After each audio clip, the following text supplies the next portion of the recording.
Hello and welcome, Inspired Podcast community. This is your new episode. My name is Caroline, and my today's guest is Shawnti. I'm so happy that you are here, that you said yes, and I would like you to introduce you to the audience, please. Thank you for having me, Caroline. My name is Shanti Refuge. I'm a certified mental health coach, mental health advocate, keynote speaker, and author, and I help women to release, heal, and live their best lives with guided journaling. Oh, I love that so much. That is inspiring in itself already. I'm on fire to get to know more about you and the journaling, of course. So, my Yes. first question is, what inspires you to get up in the morning every day? These days, what inspires me to get up is knowing that someone out there needs my help. Oh, I'm a servant. It's not even about me anymore. I'm a servant and I'm here to help. So as long as I know that somebody needs me, I'm going to get up. oh, I love that so much. Yes. And do you have a podcast yourself or? Not yet, but people keep asking. So that means I need to get one. So I will be having one soon. Oh, this is a great answer and a great project as well. I love it. Yes, and I'm doing this since December. It's not so long ago. You are episode number 110, by the way. And but if you Wow. would like to know, we are in episode 110. And my next question is, yeah, and this is really interesting. If you had your own podcast, and this will be the case soon, very soon, Mhm. who would you invite for an interview? More than just one person, I would invite anyone who wants to come on and share their story of how they overcame, negative aspects, whether it be, emotional, mental. I'm all mental health all the time. So anyone who wants to share their story to inspire others, because we need a community where we know that we're not alone. And people always think when they're going through something that they're alone, and they are not. So I would tell anyone who wants to come on and share their story to let others know, hey, this happened to me too. You're not by yourself. Yeah. I love that very much what you said, and I agree. You are not alone. Yes, and to show that to the people who think they are alone. And Yeah. also, my question was aiming, of course, of some celebrities or famous people. So, who inspires you that we all know, for example? To be honest, I don't follow celebrities. Okay. I don't, because I feel like their lives are not real. They show us what they want us to see. If I could find someone who may be authentic, it would be shoot. I see her face. I can't think of her name. Danielle. I can't think of her last name. She is on. She plays Sophia on The Color Purple.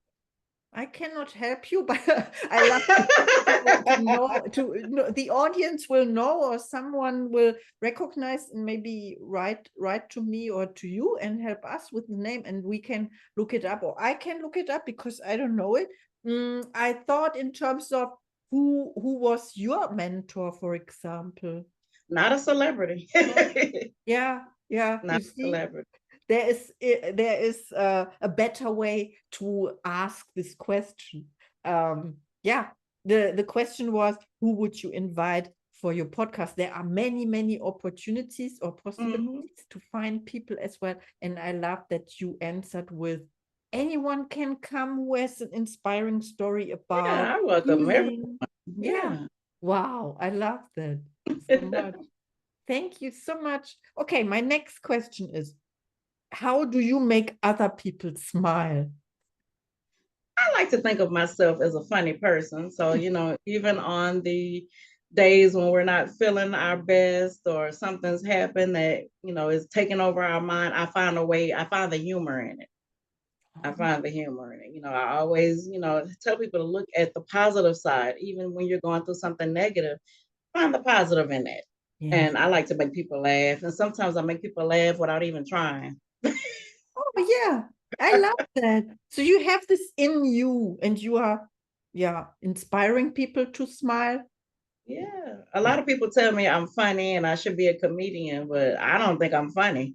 But they seem to think I am I'm just being myself. Yeah, you could test it on stage, on stage and being funny, or yeah, I would like to see it. But yeah, of course. Okay, my next question is, how do you inspire other people? I inspire others by telling my own personal story. Hmm. I was diagnosed with severe anxiety and depression back in 2018. And I tell my story. I mean, I tell it as raw as I can get it without traumatizing, my audience. But I let them know what I went through and how I felt and things that happened. And, I let them know, hey, I came from this and look at me now. And this is what I did to overcome it. So that's how. Oh, I love that very much. Okay, my next question is, what do other people love about you? I mean, like about you. What do they like?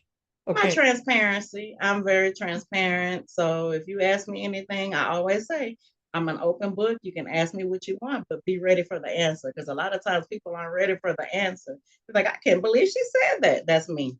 I'm the type of person you can't put me on speakerphone because I'll just Oh, say anything. oh, I love that. I heard this last week. I asked a question or so, and the person replied to me, yeah, you have to be ready for the answer. Or Yeah. yeah, if you ask something and it was not the answer I expected. I know it's like my days of hiding and sugarcoating are over.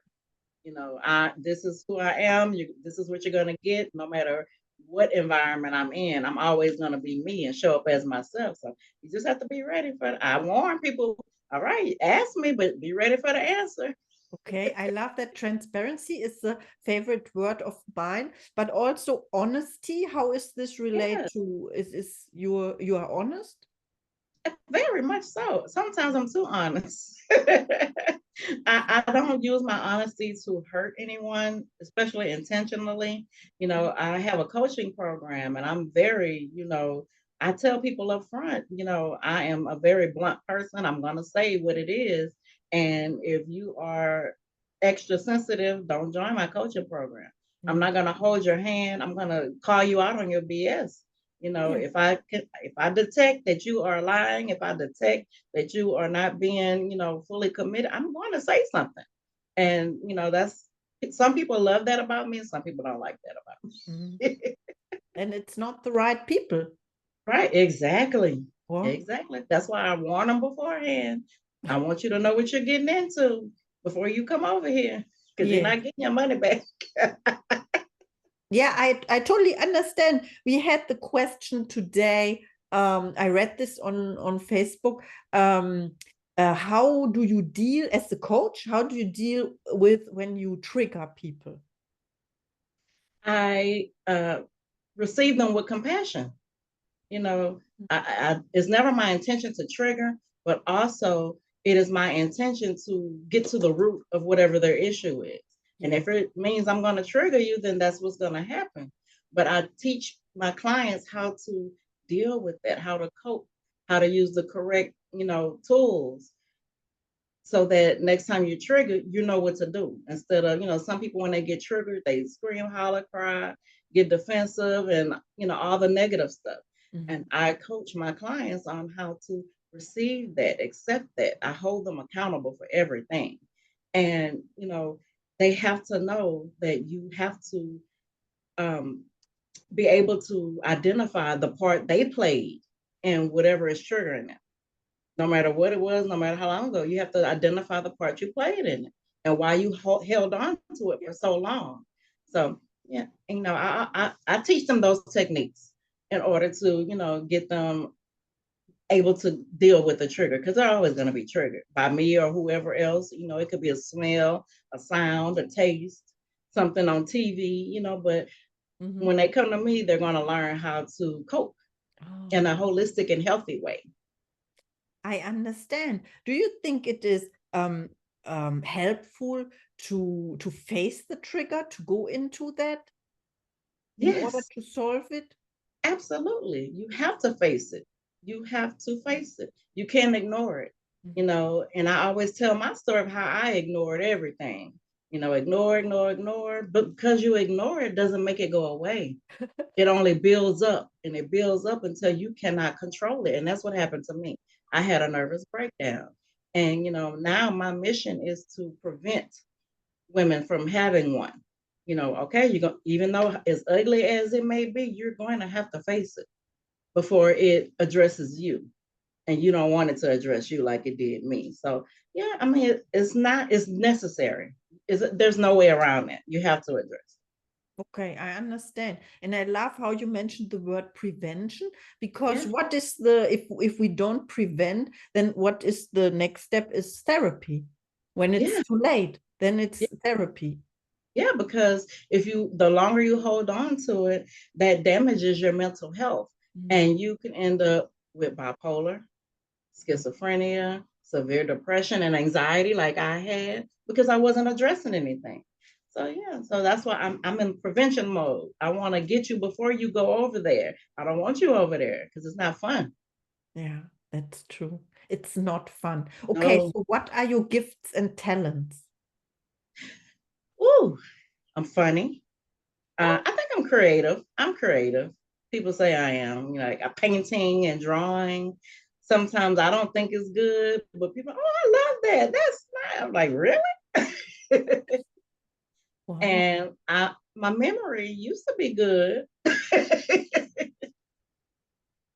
Yeah. I think I'm very, you know, um, down to earth, real. You know, there's nothing fake. You know, you get what you get. And if there's, you know, I can take criticism, you know, that's a talent, a gift, because a lot of people can't take that. Mhm. And I can give it too. Yeah, would you say grounded? You are grounded? Yes, yes, yes. Wow. Perfect word. Yeah, I'm grounded. And you are home within yourself? Yes. And this took a lot of work. This didn't happen overnight. But I'm constantly working on myself every day, every day, every day. And that's what, you know, I also teach that you have to work on yourself every day. Healing isn't linear. You have to work on it every day, whether you want to or not. Yeah, that's true. And you mentioned 2018 was Hmm. the turning point or so? Yes. What was the Yes. turning point? I woke up one day and I felt a literal cloud over my head. Mhm. Literally, like I could see this dark cloud over my head. And I thought, oh, it'll go away. I'm just having a bad day. That cloud got darker and heavier, and that made my emotions worse. Like I was crying, sad, angry, everything, every emotion that was negative, that was me. I wasn't smiling, I wasn't happy, none of that. But I couldn't control my emotions. And it got worse and worse by the day to where, okay, something's wrong. I gotta do something. And I decided to go get help. Yeah. Wow, amazing. So was it a coach or? Initially, it was my family doctor because Mm, I didn't know what was wrong with me. yeah. And so I went to my family doctor and I said, hey, I something's wrong. You know, I'm crying all the time and I prided myself on not being a crier. Mhm. You know, I used to be a robot. People would, you know, describe me as a robot because I had no emotions. And that right there was a sign, but I didn't know it back then.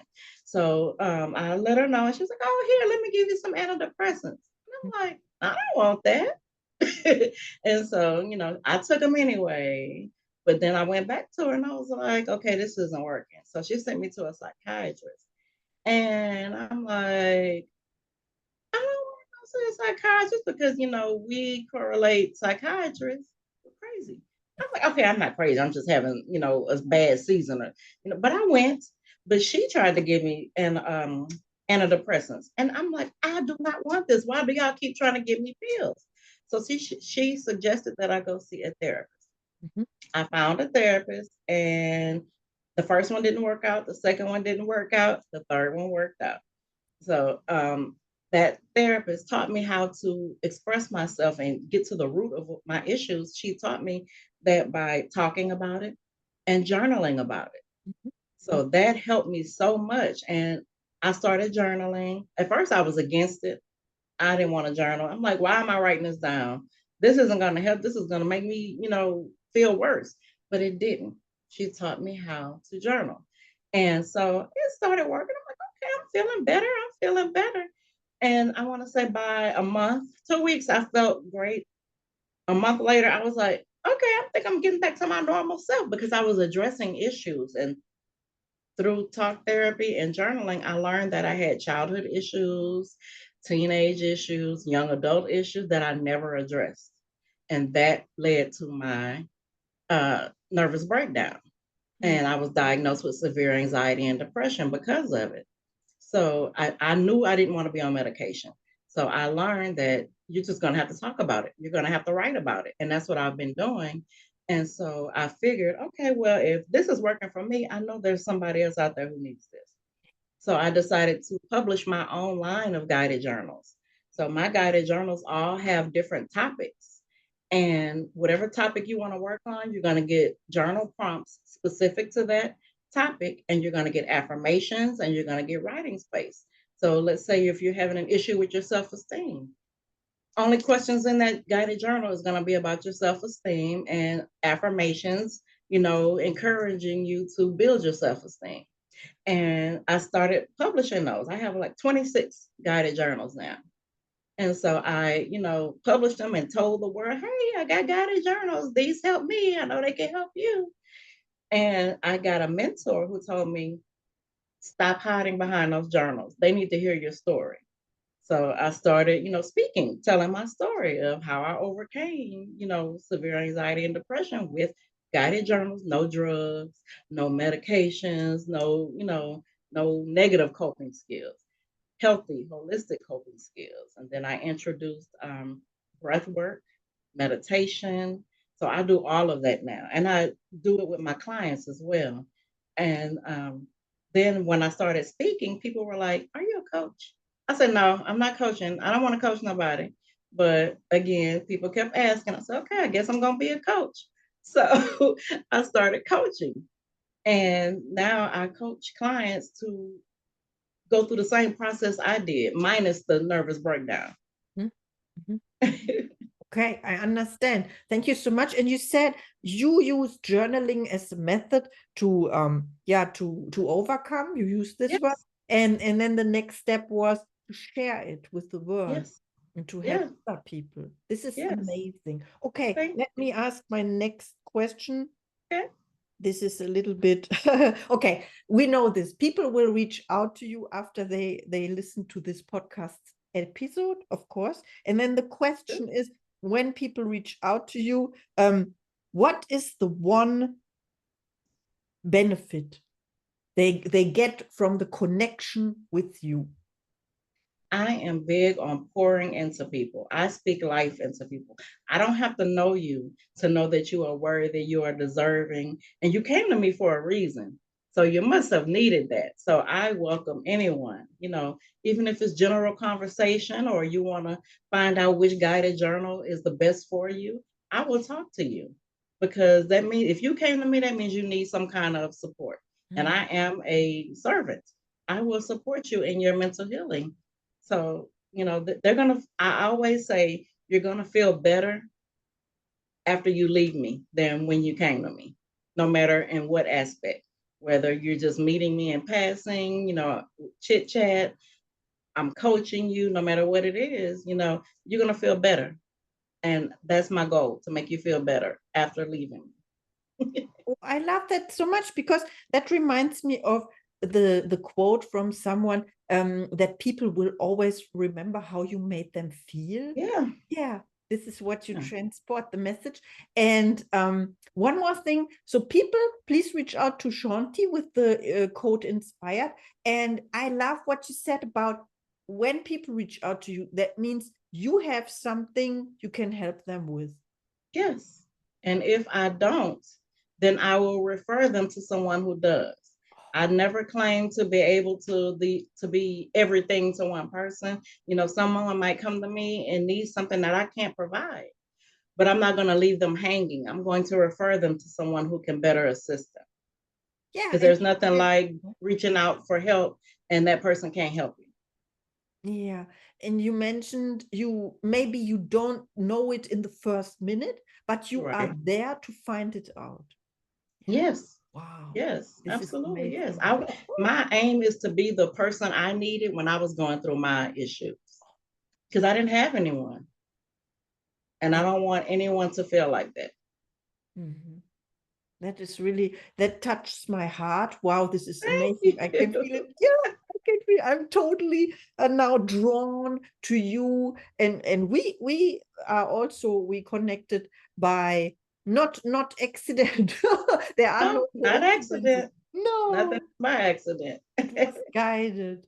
Wow. Thank you so much. This was a Thank pleasure you. for me talking to you. We will talk later or once again in 1 year and see where we are. This would be really great. And please reach out to Shawnti. She's amazing. Thank Thank you. you. I And see you. appreciate it. Thank you so much. Oh, I appreciate you too. And see you in the next episode.